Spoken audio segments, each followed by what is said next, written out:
Bonjour Marc, bienvenue à l'ambassade, Bonjour Momo. un des QG du Racing Club de Strasbourg. Merci à toi d'avoir répondu présent à l'invitation. J'avais promis que je viendrais et je suis venu. Tu te doutes bien que les supporters et moi-même avons plein de questions à te poser et je suis ravi aujourd'hui de pouvoir te les poser. Un grand plaisir pour moi. Le club a lancé il y a peu le QG du Racing des supporters. Peux-tu nous en dire plus, nous parler un peu de cette initiative?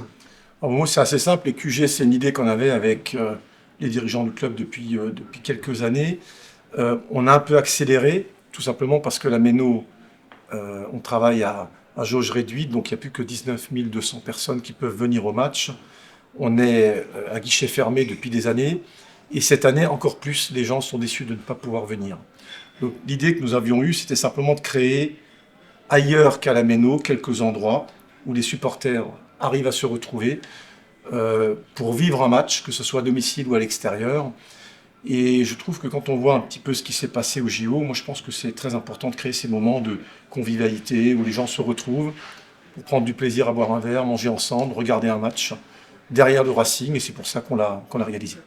Aujourd'hui, ça fait 12 ans aujourd'hui, Marc, que tu es président du Racing Club de Strasbourg. Si tu devais retenir un moment, un fait marquant de ta carrière de président, lequel serait-il? 12 ans, ouais, je commence ma 13e année. Là. Non, je dirais il y a quelques peut-être moments forts. Hein. Si je devais peut-être en ressortir quelques-uns, je dirais le match à Épinal contre Raon. Je pense que ça a été un match très compliqué à organiser, très compliqué dans la gestion psychologique, mais François et les joueurs à l'époque avaient fait une bonne préparation. Le match a été très serré jusqu'à la fin, mais la montée a été un soulagement énorme. Après, peut-être le deuxième moment, pour moi, peut-être c'est la montée de Ligue 2 en Ligue 1, qui était quand même pour moi très symbolique de 5 années de travail qu'on avait tous fait. Le public était avec nous, ambiance formidable à la Méno. Donc je trouve que ça a été un moment très important. Je mettrais peut-être aussi le match contre Lyon quand Dimitri marque à la 94e minute, parce que c'était, je crois, notre première année en Ligue 1. On était à 2 matchs de la fin, on était en difficulté. L'équipe était encore une équipe avec des joueurs qui étaient avec nous dans le monde amateur, quelques joueurs pros, donc c'est une année vraiment compliquée. Et finalement, cette fin de match était incroyable. Et quand Dimitri a marqué... C'est le fameux 90+4. J'ai rarement vu les gens... Je pense d'ailleurs que dans l'histoire du club, pour moi, les 2 buts qui me marquent, une fois j'étais sur le terrain, c'est le but de Stéphane Kéchi, quand on est monté contre Rennes, et ce but de Dimitri. Et je trouve que quand on se maintient, en plus, on gagne, on se maintient, c'était un moment formidable. Et peut-être le dernier moment clé que j'ai en tête, c'est peut-être le match contre Guingamp, finale de la Coupe de la Ligue. On gagne la Coupe, moment incroyable, il y avait 25 000 ou 30 000 Alsaciens à Lille. Moment, franchement, de magie totale. On se qualifie pour la Coupe d'Europe. Et le parcours entre la CFA2, CFA et après l'Europe, je trouve que pour Strasbourg, les Alsaciens et notre club, c'était magnifique. Donc il y a quelques moments clés, mais sinon, d'une manière générale, je trouve que c'est 12 ans formidables. 12 ans,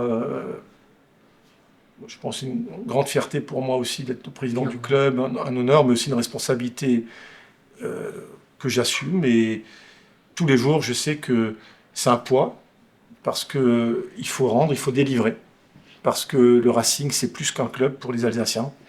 Et moi, je me suis mis dans cette position d'aider le club avec beaucoup de gens autour de moi.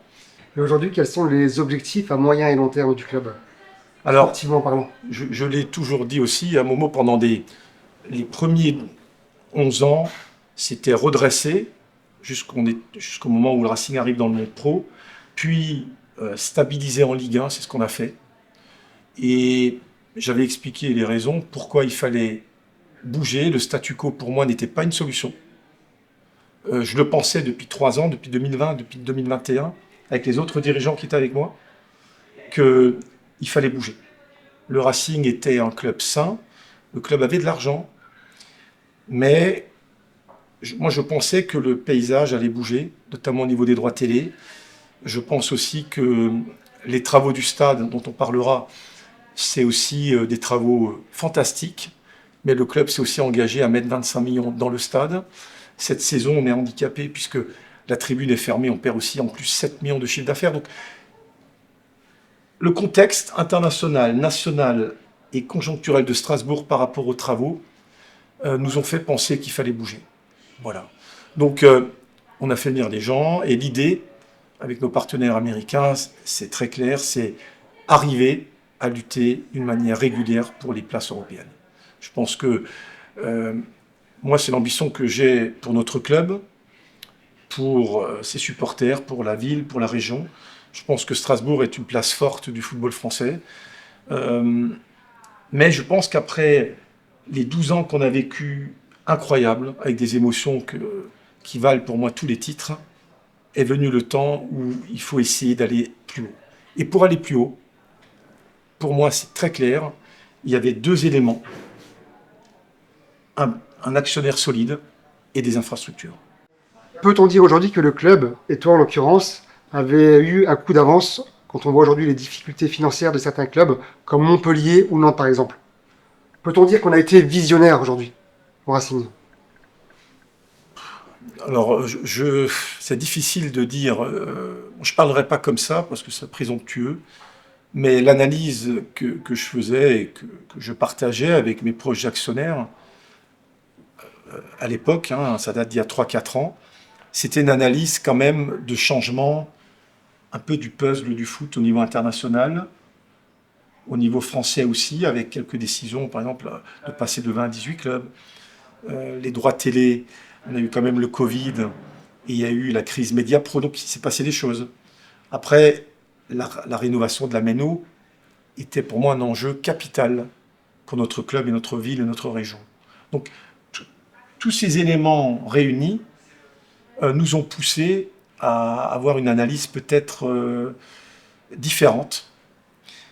Et c'est pour ça que je disais que le statu quo n'était pas une option pour moi. Et moi, je reste persuadé que les décisions qu'on a prises, et à la fin que moi je devais trancher, toutes les décisions depuis 12 ans, ma seule boussole, j'en ai qu'une, c'est pas de faire plaisir ou pas faire plaisir, c'est qu'est-ce qui est bien pour l'avenir de notre club. Quand vous êtes président, il arrive des moments où parfois il y a des moments très durs. Et ce qui m'a toujours guidé, mon obsession, c'était toujours à la fin, qu'est-ce qui est bien pour le club. Et je pense que la décision qu'on a prise, tous ensemble, à 100%, c'était cette décision et je pense qu'il fallait le faire.